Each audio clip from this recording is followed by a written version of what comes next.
All right, awesome. I'll start in a sec. When I ask the average Canadian what they remember from their history class, usually I get a list of a bunch of dead people's names because unfortunately, history has used as a heuristic for far too long the sort of lives and identities of people who become deified because this is the easiest way for us to cover history. Unfortunately, this has left the hard work of covering the real world, i.e., lots of very extensive, complicated processes that affect people in a myriad of different ways to the wayside. And we think that this would be a much better thing for schools to focus on in terms of the very few things people are likely to take away long term from their history classes in school.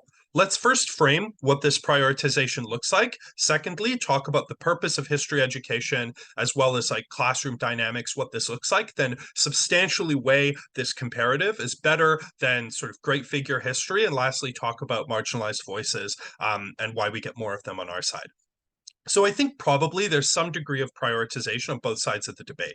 Probably more than status quo on both sides as well. This is going to affect your criteria. So what's written in textbooks, what we train teachers to say. We think status quo media and propaganda already focus heavily on grand figure narratives. This is just necessary for telling most film stories. You need a protagonist, right? That's probably going to be Napoleon or Winston Churchill or whatever. So that's why we see the role of current social sort of history education to show, say, the way that segregation in US cities due to redlining has affected people throughout that period of history and today, the way in which the sort of legacy of apartheid in South Africa affected people rather than focusing specifically on Nelson Mandela's struggle or something like that.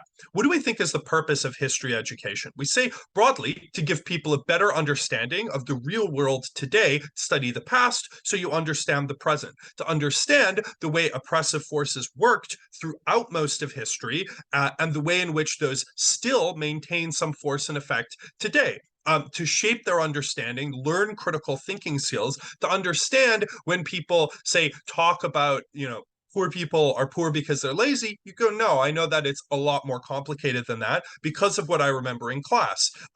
In classrooms, we say that teachers broadly have the ability to be trained in order to understand this well. And over time, notice that exponentially this becomes better as these classrooms are iterated, textbooks are updated, and there's broader social buy-in to a more complicated understanding of human history. Unfortunately, the base heuristic in most classes today is to cover names, right? I remember being graded on whether or not I remembered some fucking random German general in World War II's name in my grade 12 history class. I think a much better heuristic would be to ask people to explain the ways in which propaganda leads people to be complacent in horrible things that their government does, the ways in which, structural poverty lead people to being more likely to commit crime or lead people to there being sort of class struggle amongst different groups. I think asking people to understand and explain these sort of things in presentations or essays or other type of stuff is probably much more useful than tests asking people, where was this person born? What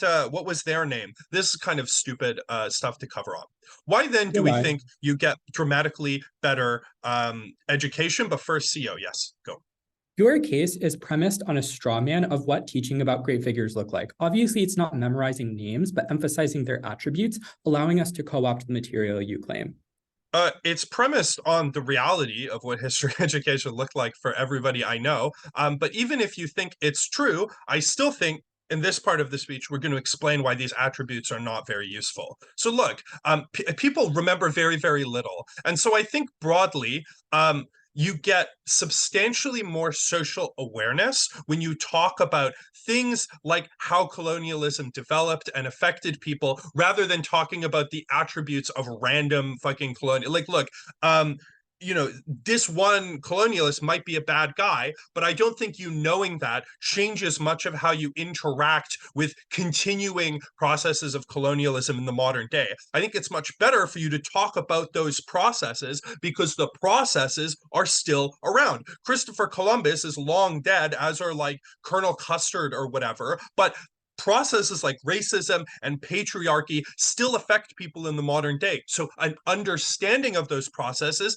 mean that you change your behavior in the modern day. There's a lot of ways you do that. Firstly, you're less likely to be victim to politicians weaponizing history and nationalism, like glorifying grand figures and saying, because you share some religious or racial or national identity with this person, you should feel proud about that. You probably don't care about that as much anymore. Secondly, you're much more likely to understand the way processes like patriarchy work today. So you're more likely to be tenable to people criticizing them and people telling you to change your behavior to sort of help unwork and unlearn things that are really bad that you might have internalized. Thirdly, you're more likely to actually engage in processes of sort of unlearning and resistance, because I think grand figure narratives remove a lot of the sort of complacency that regular Joe Schmoes have in making the world a better place. They say, well, some grand figure will come along and fix capitalism, so why do I need to bother changing my spending habits?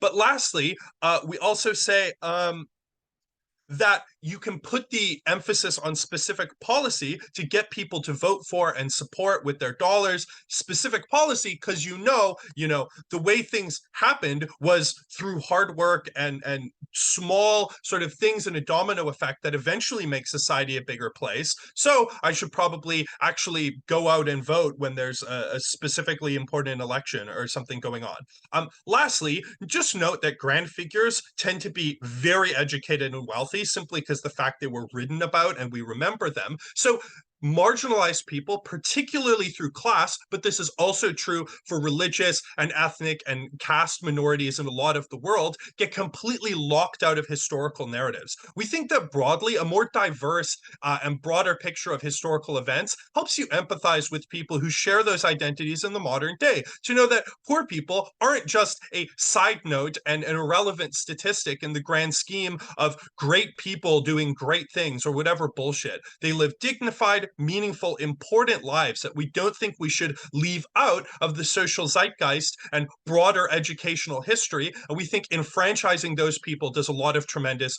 good as well. Thank you.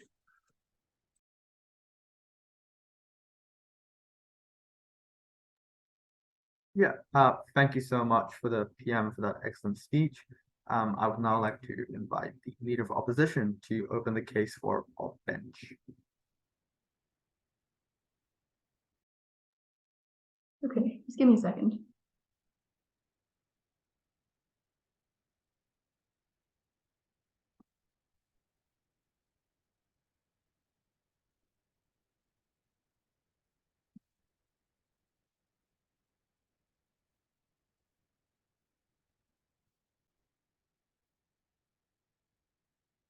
The first thing I want to clarify at the top of my speech is a piece of framing as to what this prioritization actually looks like. On our side of the house, to some extent, we still look at systems of structures of society by virtue of seeing how leaders interact with these systems in the very first place. So we look at things like the Black Code, the Jim Crow laws in the US that gave rise to MLK, and how he tried to dismantle these systems in the very first place. And sure, on proposition, maybe you also cover some grand figures, like by virtue of just covering history in general, but the important framing then is about how history is presented, in terms of how we present change and who drives change or what drives change. On their side, it's seen as institutions that create change throughout history and propagate, developments, whereas on our side, people, leaders, are seen as the drivers of change in the world.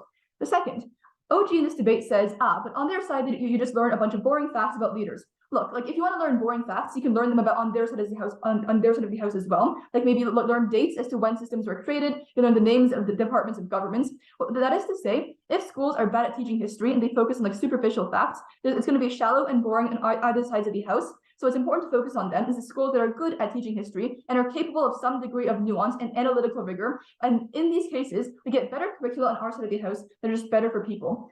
So next thing we say then on OG is that you only focus on like rich figures and it's bad to glorify them and to commemorate them throughout history. But look, a lot of people who get commemorated throughout history are not the rich and privileged, because definitionally, when you look at change in history, it's oftentimes people who were not expected to create change, who overthrow dominant systems or overcome some form of great struggle, which is why they are commemorated in the very first place. So necessarily, this looks at a lot of people who are marginalized, whether they be like queer activists or Rosa Parks or people who were historically oppressed in some way. But look, even if this isn't true, this is uncomparative. When you just look at systems and institutions, these are systems and institutions that are predominantly oppressive, which is why they are institutional, and you don't commemorate any stories of any people on their side of the house as well. So this is just quite uncomparative. But that being said, 2 points for you today. First, why do we get better narratives that inspire change? Second, why do we get more buy-in to history in the very first place?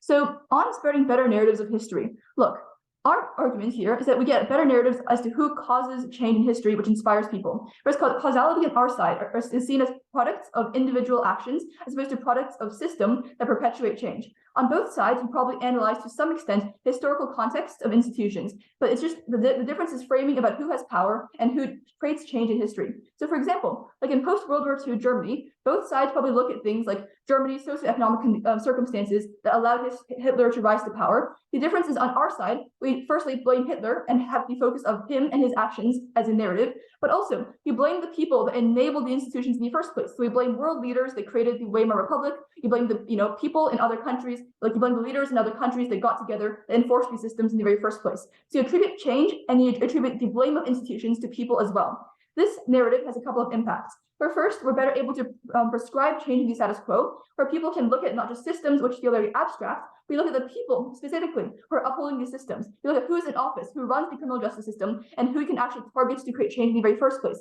You identify specific actors to hold accountable and be present, because that is how you are taught to look at society, and that's how you are taught to evaluate social circumstances. This is quite important because even if opposition identifies a problem, they do not identify the mechanisms to pull in order to create change, who to lobby, who to hold accountable, who to promote as a leader. But secondly, people just feel more motivated to create change in the very first place. Because on our side, you feel like you're in control of history, or at the very least, you feel like people are in control of history, and you feel motivated to either create change yourself or to support people who you think can create change. The counterfactual is a world where you just look at systems and you're taught to see change as a product of systems or institutions that feels very abstract. So you perhaps identify the problem, but you don't identify who holds power and how to stop them, but rather you just perceive history as naturally occurring because of broad, grand systems that are out of your control. Note that this is the prerequisite to change, where even if OG understands the problem better, which we don't say is necessarily true, they don't create change because they're either incapable because you do not identify these specific people because you're not trained to do so, or you just do not feel motivated to do so because you perceive a more deterministic lens, or you have a more deterministic lens in terms of how you view the world. I'll take a POI before I go on. Yeah, so presumably it's not that I don't know who the president is in the status quo and I don't know how to change systems. People know how to vote. People know how to protest. This thing about not being able to identify a specific person and not know how to create change just assumes that people are literally brain dead. So maybe it's not the president, but maybe like specific people who are in power, people who run the criminal justice system, people who are like leading certain cabinets or departments that aren't extremely public in general. And this also just does not defeat the argument as like your deterministic lens in terms of how you view the world. So second point, why are people just more engaged in history in the very first place? Where look, schools involve things like high school, like middle schools, like elementary schools. And in these circumstances, many students just don't really enjoy learning history because it's imposed upon them and they're forced to learn it, or they perceive it as being very boring, or they perceive it as just learning a bunch of like boring facts in the past. And look, the reason this is comparatively better than on our side is that firstly, leaders and individuals are easier to conceptualize. But if you look at the very rhetoric that propositions themselves use in this debate, it's like you're looking at a myriad of complex issues and how systems, like interlocking systems, influence them. This just feels very abstract to the average 12-year-old or 13-year-old. But when you learn about leaders and how they interact with systems, the fact that you can start by learning about individual people and how they create change is more accessible, and it can help ground historical events and acts as an entryway into learning about broader social narratives as well. But furthermore, it's just more engaging because secondly, you can project yourself onto leaders because you see them as people and relatable to you as an individual. So maybe you understand how a person thinks, you understand how like a person experiences struggle. You can feel sad when leaders struggle. You can feel mad when they cause harm to other individuals.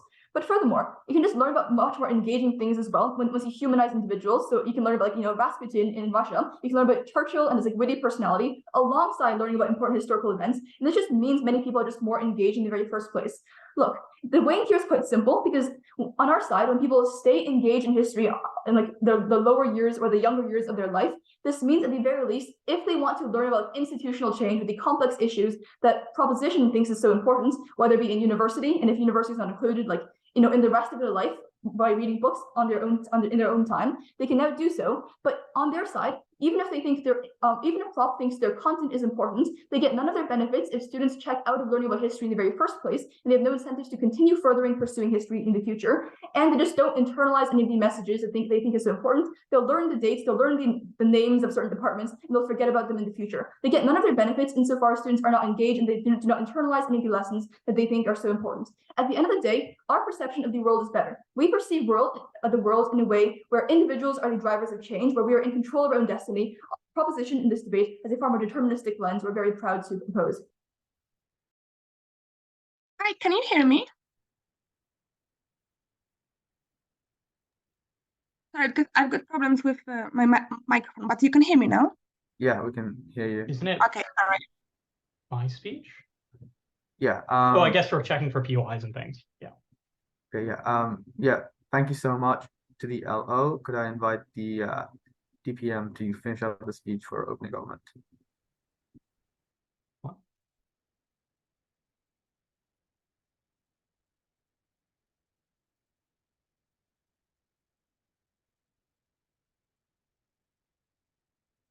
I think OO falls into the very trap that they're trying to challenge. The problem with World War II was not that Hitler uniquely created a system of discrimination and genocide. It wasn't that Neville Chamberlain appeased the German people and allowed World War II to emerge. It was the millennia of anti-Semitism, which was at the core of German society and continued to exist after Hitler died and after the Nazi regime was thrown over. They glaze over these details when they attribute systems to people, when they fail to engage with the underlying processes that did not stop in the past, but continue into the present, and that we glaze over this when we have a delusion that systems of oppression ended at the point at which the people involved did. I think they perpetuate the very bad history, which creates a toxic political climate and enables bad historical understanding and bad political processes to emerge. First thing I want to do is clarify this round, because I think what OO is going to do, and presumably what the rest of this debate is going to be, is about quibbles about exactly what the comparative in this debate looks like.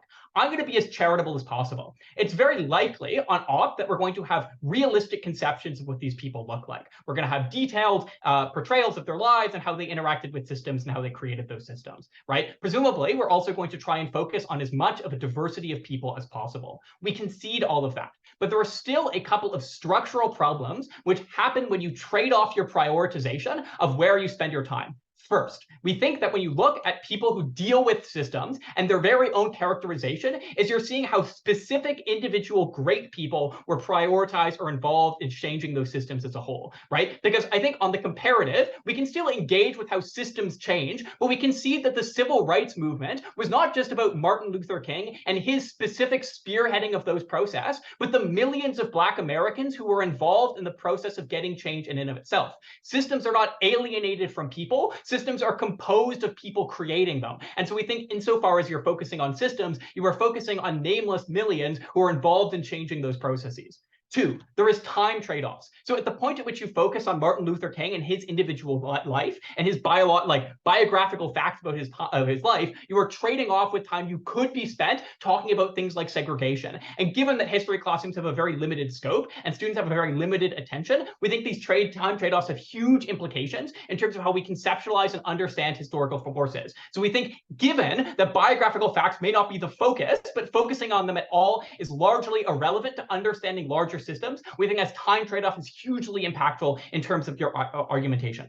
Thirdly, there is a huge limitation in the types of people being represented. OO wants to tell you that there is some diversity of people, right? I think we agree, but we think, A, that just mischaracterizes, right? I went through the Canadian system. The majority of people we're focused on were prime ministers and historical leaders. Same thing in America, right? The majority of your education is spent on George Washington, Thomas Jefferson, like Abraham Lincoln. And so in terms of people you focus on, it is people who are in the popular consciousness of understanding of who is important to that country. And leaders, political leadership, tend to be people you focus on because they tend to be largely important in terms of conceptualizing who's important, or they tend to be largely important in terms of nationalist understanding. But two, even when you represent diverse people, they still tend to be from privileged or elite backgrounds. Gandhi was educated in Britain. Ho Chi Minh was educated in Paris, right?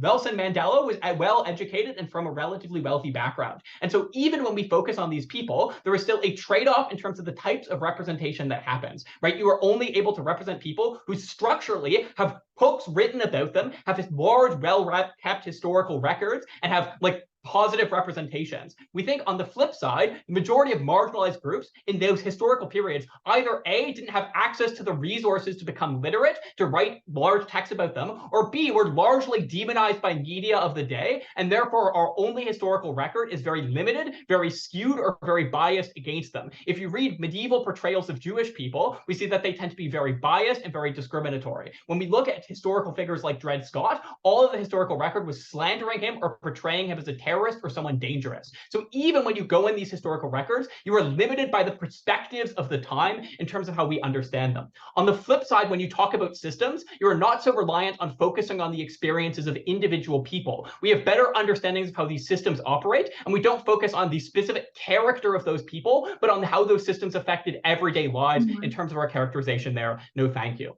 Finally, I think weighing this very simply, and something OO never engages with, Diggory tells you that popular culture will focus on large, grand figures anyway. People will still know about Napoleon. People will still know about George Washington. And so at the point at which we're choosing where to focus on, we think the purpose of historical education is to provide an understanding of the underlying systems which can challenge popular conceptions of what history and narratives look like. And we think that's where the prioritization should look like, given that people will understand this in either way.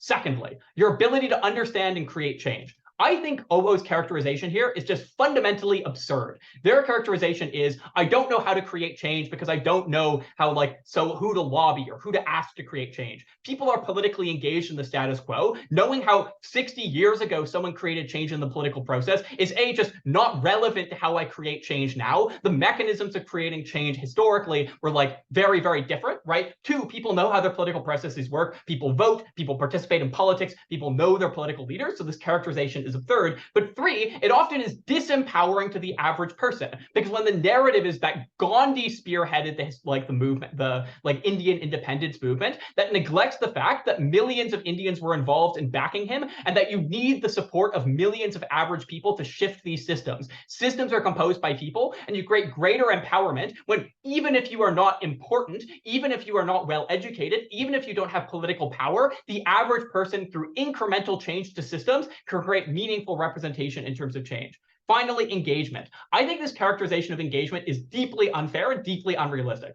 Firstly, I think it concedes that history is going to be engaging in the first place. But I think, two, people tend to have harder times empathizing to historical figures than they do to systems, because historical figures, as we characterize, are not representative of the average people, and they live lives very different from us today. When I see systems, and a lot of these systems affect me in the status quo, if I'm a Black person living under the experience of redlining or segregation in cities, I can empathize because I deal with the exact same systems, and I understand how those engage with me. So systems are more relevant to people's individual lives and have more pragmatic or relational impact relative to broad systems. The broad stance is this: grand history narrative gives a false characterization of how history actually happens. Systems are more proximate to people, and they give you a more empowering narrative that the average person, not just great people, are capable of making change. For all those reasons, so proud to propose.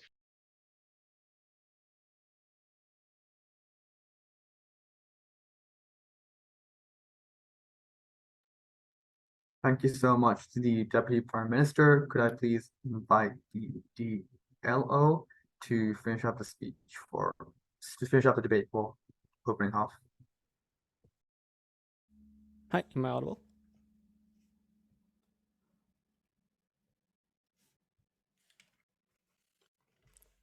Okay. I presume I'm audible. Okay, so POIs out loud. I will not be looking at chat. I will definitely take one from CG around 5:30.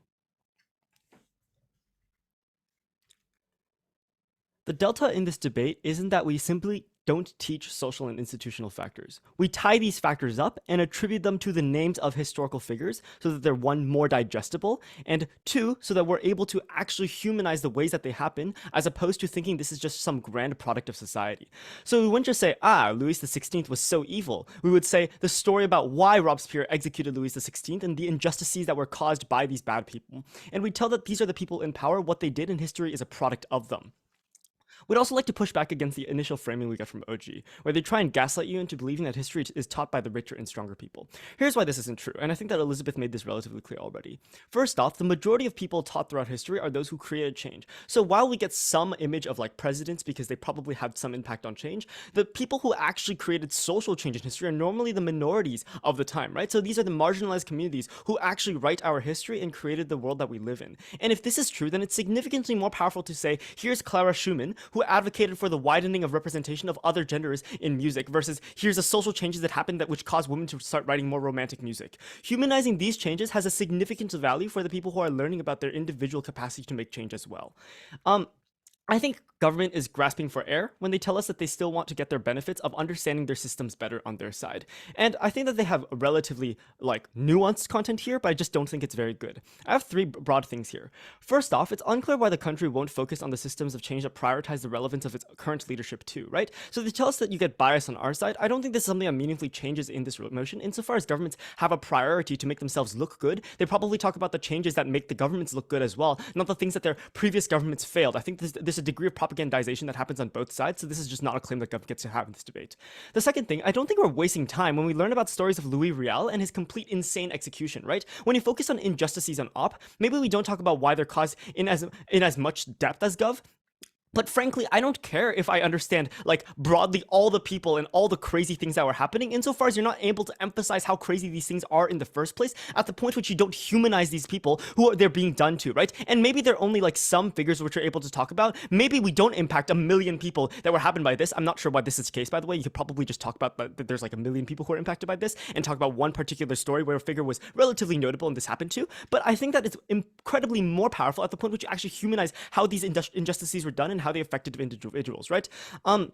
So there's a degree of relatability that all these historical figures hold when we compare them to the individual. So this is to say it's much easier for me to understand the era of romantic music when I learn about the stories of Hector Berlioz bringing explosives onto a train and writing a timpani roll into the decapitation of witches. And then to learn about some random 19th century practices and maybe changes of music tonality that have very little correlation to what I'm doing today. The last thing is that is why OO is exclusively capable of creating change. And I think that Gov tries to push back on this. I'll take you after this. People have a degree of apathy when they find that the individual has a drop in a bucket of an impact on the world. And this is especially important because we all note, and just because of the way that society has been constructed, we can only impact our own lives and we can only have agency to our own lives. It's very difficult to impact how other people are behaving. So to this extent, people find themselves to be the protagonists. They are incapable of creating change beyond what they're capable of doing alone, right? So insofar as this is true, people see a degree of apathy when they're incapable of creating significant change, when you label change as something that can only happen where there are plenty of individuals. When you focus on the fact that an individual is capable of creating change, right? When you focus on the fact that the individual is the person who has to create some degree of action, to create social disruptions, to say that, to push back against social narratives that are harmful towards them, it's very empowering to know that it was a few people that could become great and powerful and lead millions of people. I'll take your POI. Yeah, I think the problem with this case is that people already have a built-in understanding on why they should care about others, but they don't have a built-in understanding of how something like racism manifests itself in everyday interactions, revealing the necessity of education to fill in this gap. That's crazy that people don't understand how racism affects themselves, because I think most minorities live under these same oppressions that you're talking about. I'm not sure why they need history textbooks to talk about how their ancestors were racialized or whatnot. I think they can experience these things in their everyday world and understand exactly how these things occur. But maybe you're talking about people who aren't these minorities who might not learn about these narratives, right? I just don't think this is the case, because when you're teaching racism as a whole, you're talking about, well, there were some degree of actions and abuses that happened to the everyday person, right? and you talk about things in a very average and normative way where you necessarily generalize all the expressions of these people. Maybe grand figures isn't a fair representation of everybody in society, but I think you're still able to label the significant harms caused by people. But more importantly, I think you also label the types of fighting that people are doing against the racism in the first place. I think this is much more important because you don't teach people how to fight back. I think this is what comes out of Elizabeth's speeches that is completely strawmanned out of OG.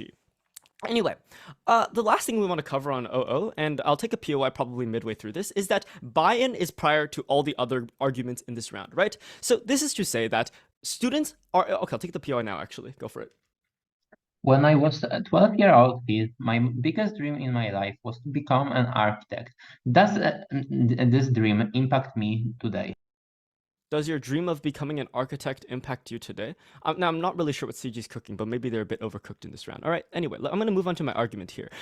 So I think buy-in is first off prior to everything else in this round. And this isn't just like random buy-in argument. It's that students need to be engaged with what they're learning. So no, you're still teaching these things to like students, right? I think students have a very difficult time empathizing with people they don't know, talking about the broad narratives of society when they aren't even part of society yet, right? This is very difficult to illustrate to students, but students do understand how their parents behave, how their friends behave, how their favorite character on a Disney show behaves. I think these are the important characters which attributes will formulate the beliefs that these students have in their lives, and I think that this is therefore prior to all the arguments in the round, because insofar as students can only even absorb some degree of information when you present it in a way which is understandable. No, I don't think students are going to have a much better time memorizing like large quantities, like numbers of people who are impacted, versus understanding the actual actions that Adolf Hitler took during World War II. I think that this is significantly better of a way of teaching in the first place. So insofar as one, OO proves to you that this is the best way of teaching and it's the only way to make people understand some certain degree, and even if this is completely symmetrized, then in that case, OO is still winning because you push for better individual change, you push for individuals to actually reach for the humanization of political figures and humanization of these leaders of social movements to try and impact the types of things they can individually do to change things.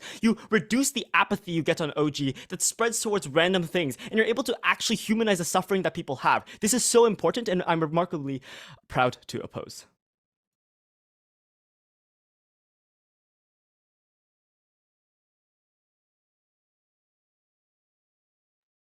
Thank you so much to the DLO. Could I please invite the member? Yeah, can I invite the member of government to open the debate for back half? Am I audible? Okay.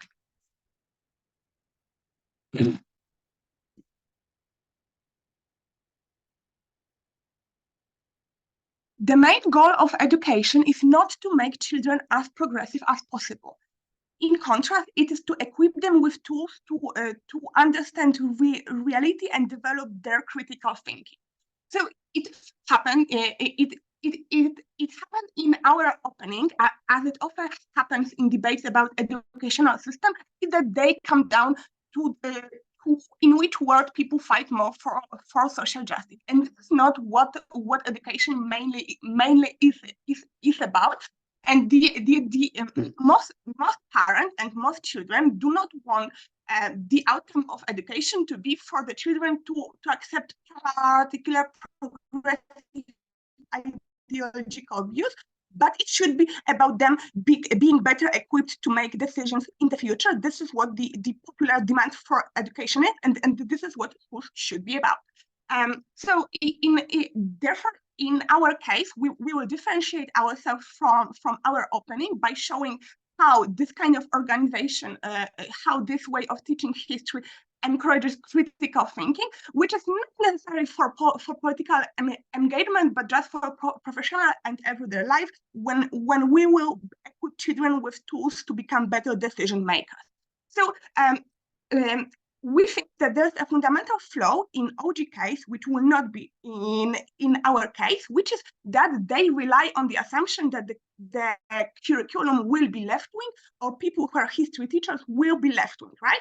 Because their idea is that you will be given good progressive explanations for certain societal phenomena, and you will them, and therefore you will be like a better ally for women or for Black people. So please note that there is nothing about about this method which is being debated here about the social or institutional causes that necessitates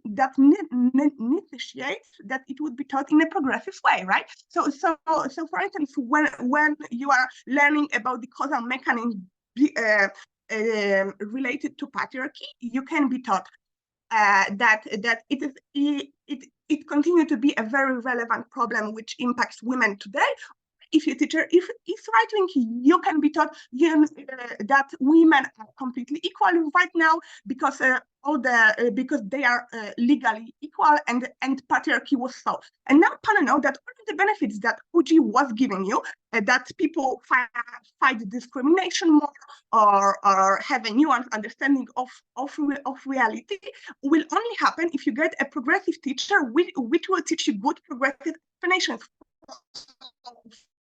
for this problem. And in half the cases, this may happen, but in half of the other cases, you may in fact end up with having more conservative children, because history teachers who do tend to be conservative people may offer very different explanations. So, how our method differ from this? Our mechanism will rely on the method, thinking about the mechanism and causal relationship, rather than necessarily what the content of this mechanism will be. So we think that fundamentally classes are organized in a different way if you teach history causally. So because if you think about the history in the social causal way, there's a lot of way for disagreement between different people, right? Because you have competing theory who are very often mutually exclusive. And you do not have this nuance and disagreement if you go to facts from someone's life, because it can be controversial that this person died there or what happened to them. So let's take an example of how this disagreement, which would prompt critical thinking, can look like. So when we think about why emancipation of women happened in 20th century, you can say, okay, there are different competing explanations for this. One could say this was the result of World War II, of World War I, that women were encouraged to join the workforce. So it was through their engagement in the labor market that they got more rights. So you could say no. In fact, it is a result of contraceptive pill. So it was more about how our thinking about the reproduction has changed. And then the teacher explains this theory, it does immediately invite in children the possibility to compare them, to think. So, was the economic context more important? Was it more about sexual revolution?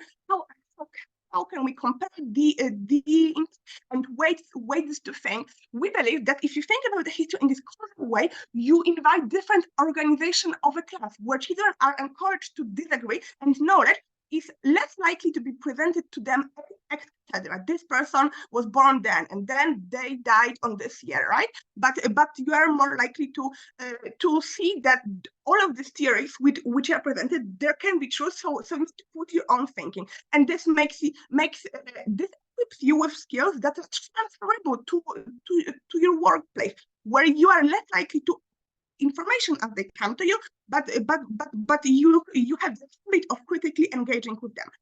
I'll take all. Yeah, sorry. So the trade-off to generalizing what an average person is learning is that you can't go into depth about individual experiences. Okay, so let's engage with this idea about of relatability, which you have had. So you say that you can go in depth about personal experience. I want to point out that there are very big limits to this relatability. Why? Because the person that you are learning about, they lived many centuries ago in a very different social context. They had very different belief system. Most of them came from a very different social class to most of the children who are reading this book. So for instance, if someone lived 400 years ago, by our contemporary standard, they would be religious fanatics, right? So I can't exactly. I think that there's a lot more burden on you to show that people would be able to easily really relate to some people from the past who are vastly different from their own. Okay, thank you.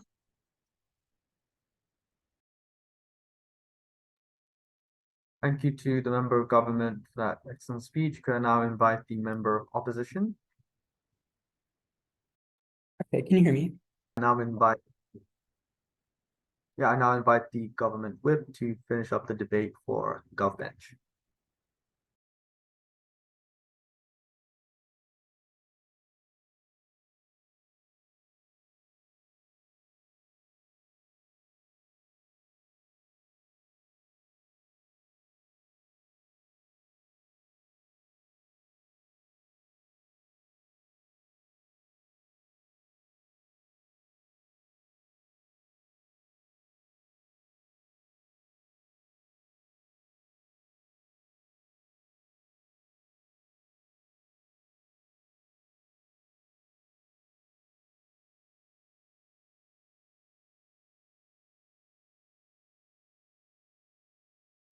Okay, I hope I'm audible. I'll start my speech in 5, 4, 3, 2, 1. Look, the debate on the top half is like extremely absurd. They are talking about 12-year-old kids being responsible for great societal change. They don't even have any kind of voting rights, and I'm not sure after each of the teams, OG and OO, that the fact that they are taught in grade 10 what history looks like impacts their voting habits when they are 20 or 30 years old. We won't be able to change the kind of racism and patriarchy. That's a too big burden for both openings to engage in. That it means that our contribution to this debate that is being more critical of thinking for kids, which is encouraged in those kind of classes, is more important than their arguments based on like false assumptions. But before I go on about our material, let's outframe the SEO, because they have this weird idea that all schools tend to be more left-wing. Do you actually believe that any kind of not progressive but conservative societies such as Israel or Balkan states are going to teach you about left-leaning agenda that we should all reconcile? But they are more likely to promote these nationalist ideas. You know, the society isn't liberalizing as much as we love it to like appear in most like debates, but this is a stupid idea. It means that their characterization is limited to very left-wing countries. This liberal those kind of countries don't need their historical curriculum to be run in that kind of way. Look, that it washes all of the impacts also on the top half, because when kids are taught in a very conservative way, they aren't going to engage. Oh, racism isn't like they won't say that racism is a problem, we should do anything about it, but they are simply dismissing it as a kind of bullshit promoted by a hard left agenda. It washes out most of their impacts. Now let's go to our case. We aren't dependent on what is actually taught in the curriculum, because it highly varies across the countries, but we are teaching these kids in tremendous lesson to their whole life. It means that they are better able to understand their surroundings when they understand how to think critically through those kind of classes, as my partner explained in her speech. It means they critically engage with the information that they receive. It means that they are less prone to being manipulated by their friends. They are approaching opinions of others more critically, and it means that they also look very more logically to their decision, understanding the causes and effects their actions may take. For example, when they choose a high school, they may prioritize under our side what they get in the long term instead of how, I don't know, proximate to their home it is, or when their girlfriend is going. We are look that this is a huge problem in this status quo, with children being very emotional when we are 12 or 14. We are better able to resolve it under our side, but also they understand the world and how it works better, and they take lots of enjoyment from knowing why stuff is happening, instead of looking at world and seeing it as a series of unrelated kind of events. For example, why recession or inflation or any kind of other stuff that is important to them takes place. Now let's deal with opening government in more detail. Their argument of like understanding oppressive stuff where poor people are put two questions to that, like why children would actually comprehend and how it will affect them when they have their voting rights. Look, that trivially speaking, right-wing kid is going to not prioritize history classes over everything else, over the media narratives that are more proximate to him, and he can also just dismiss those kind of narratives as bullshit. It means that they don't even reach their burden, don't reach their tipping point for like affecting the voting rights, etc. Our burden is much smaller, and it's universal across all kind of kids taking place. But now let's deal with opening opposition. In their case, how do we inspire change? Two responses to that. It's very weird for a 12-year-old kid to think that he's a fucking Napoleon. They don't think about themselves as those grand societal figures. They don't have the capacity to do any kind of change, and they think about this kind of way as a bullshit. When they are legal minor, when they're dependent on their parents, they don't feel that they are having control over their destiny. It means that their main reason behind this argument is simply untrue. But secondly, why changes that they seek are going to be good in the first place? Not every kind of change is progressive and nice. This scale is simply not shown in their case. But also, we have multiple other avenues to seek change. We have social movements and their narratives. We have other kind of media portraying how people can get change. School isn't needed for that. Yes, I'll take all now. Sure, I'm entirely confused as to why this clash in progressivism is important. Presumably in conservative context, they'll just present institutions in more sympathetic lights. So in relevant cases, isn't it better to learn about systemic change through individual figures and their quote-unquote protagonist-style stories that your own opening concedes is more engaging?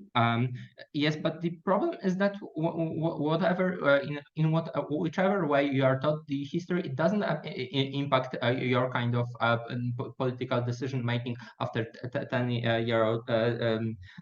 years of break from history classes. Now I will get to your point about more engaging history. Look, that two responses to that. First, structures are very interesting things. They're learn the causations. It means that they can better understand the words why things happen. It's very confusing for them to just understand that this great historical figure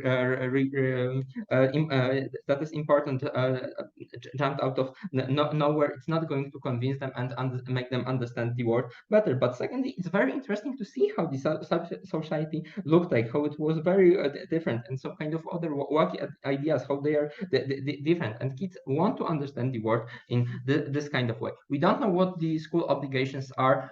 Their basic obligation is to make kids get used to, like, you know, their adult life, which happens uniquely under our side. Thank you.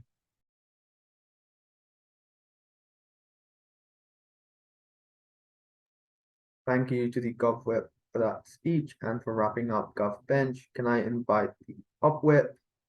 And have you changed your preferences regarding streaming?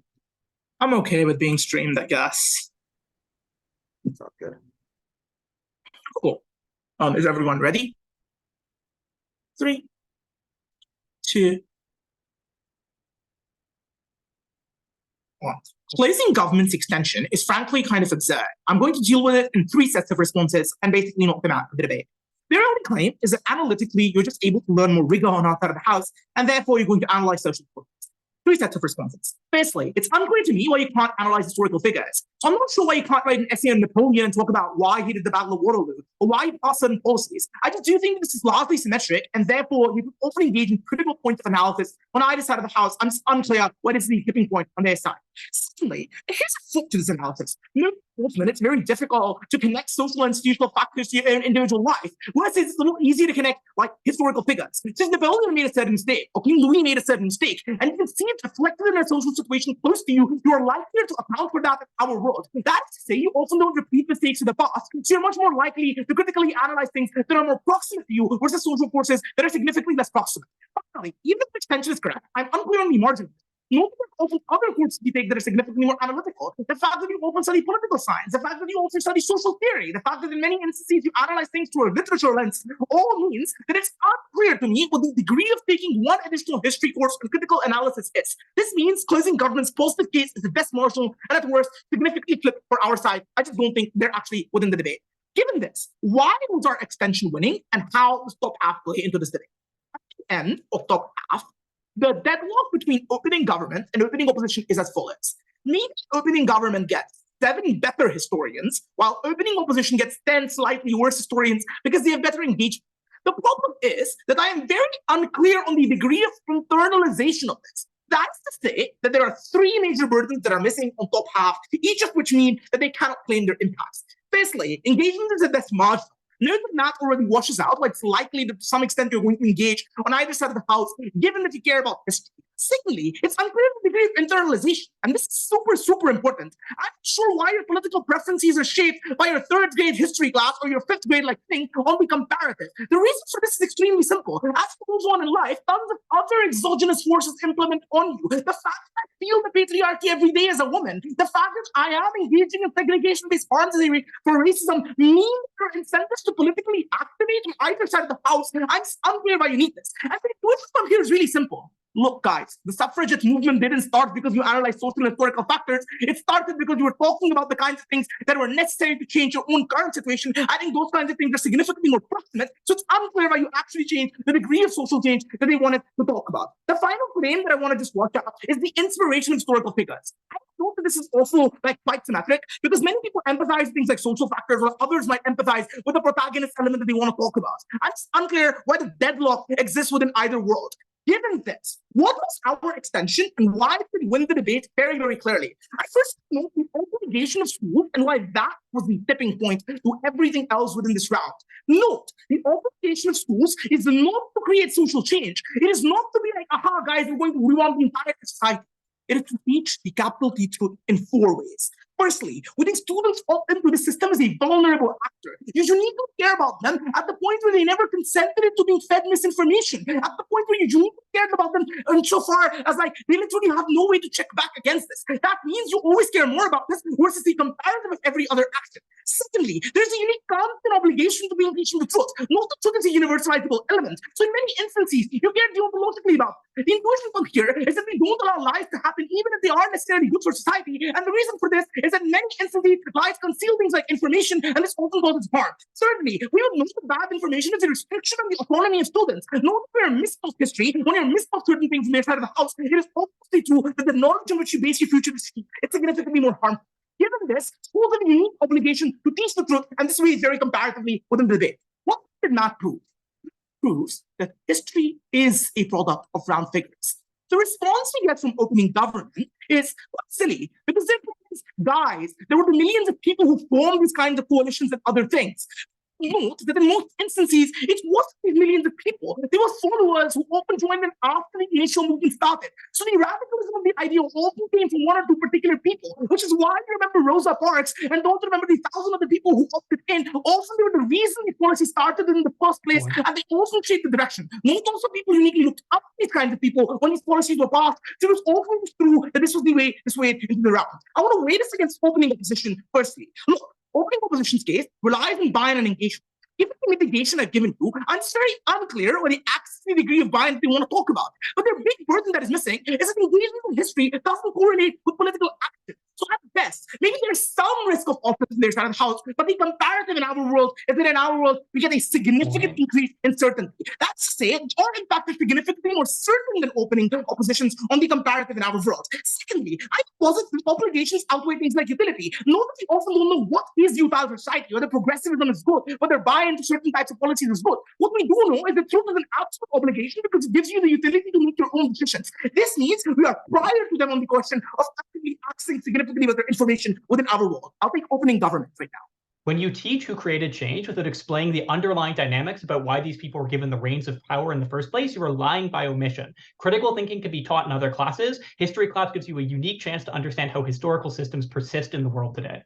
We explain why it's likely that historical systems were shaped by these figures, why it's likely that, like, you assert this in a POI, Matt gives you 4 structural reasons why it's likely the case that it's not true. I don't think that you actually explain any of the analysis for your claim anyway. Anyway, given this, let's read against opening government. Because their primary claim, and the only real mechanism they have, is, guys, people are likely to be more engaged because they see the forms of change and they're likely to act by social and historical causes. Firstly, I just want to note that many of these social and historical causes are shaped by grand figures who often dictate this. So it was Louis XVI who set up things like conservatism. It was even Hitler who set up and engaged in Nazi Germany to a much larger extent, obviously wouldn't have gone down the same degree of distance. Secondly, I just want to note that political and social causes are often opaque and significantly more void. These decisions in social hierarchies were often made by leaders. They were also policies that engendered things like social cause. So at the point where Hitler started extermination, that's when you have the kind of social institutional change that existed on their side of the house.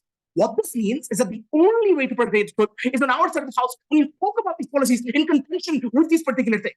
One of these weighing against opening government. All they say is that you can pass the blame on to others. One, there are other systems of accountability. You can obviously see governments engaging in bad action on either side of the house. And unclear why you cannot do that externally. Secondly, you can current figures on our side of the house as well. Not every figure just speak positively. So in many cases, even if you want to critique them, you can critique particular policy on our side of the house that these figures have passed by critiquing the figure in the first place, which means you're often able to get better forms of critique within our world as well. We're able to teach the truth. Very proud to oppose. Thank you so much, everyone, for a phenomenal round. We will now deliberate. You can expect a call and feedback in around 15 to 20 minutes.